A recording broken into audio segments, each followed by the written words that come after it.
Alors je vais vous lire une déclaration commune qui est la suivante et qui s'intitule « Champs électromagnétiques et santé ». L'évolution darwinienne s'est faite en présence de champs électromagnétiques naturels.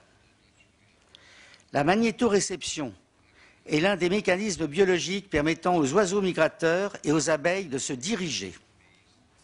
Nul scientifique ne peut aujourd'hui affirmer que la couverture de nos territoires européens par de multiples champs électromagnétiques artificiels n'aura pas de retentissement majeur sur les comportements et la préservation de la faune. Les effets des champs électromagnétiques sur notre santé sont démontrés par l'observation clinique, de très nombreuses investigations toxicologiques et biologiques et certaines études épidémiologiques. Il existe aujourd'hui en Europe un nombre croissant de malades qualifiés d'électro-hypersensibles, devenus intolérants aux champs électromagnétiques. Bien que les mécanismes biologiques de l'électrosensibilité soient encore incompris, celle-ci est reconnue légalement comme un handicap en Suède.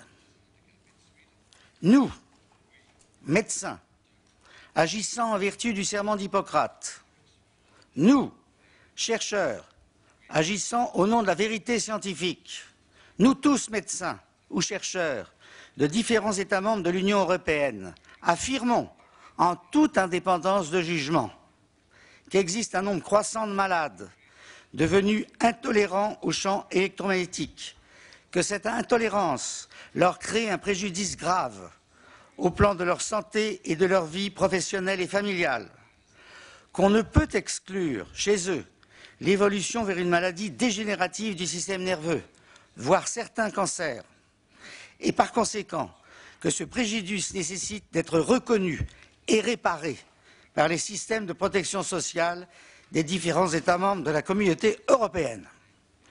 Nous prévenons les pouvoirs publics qu'en l'état actuel de nos connaissances, on ne peut exclure qu'après une période d'exposition suffisante, cette intolérance puisse concerner aussi les enfants et donc être à l'origine d'un problème de santé publique majeur dans les années à venir, dans tous les pays utilisant sans restriction les technologies modernes faisant appel aux champs électromagnétiques.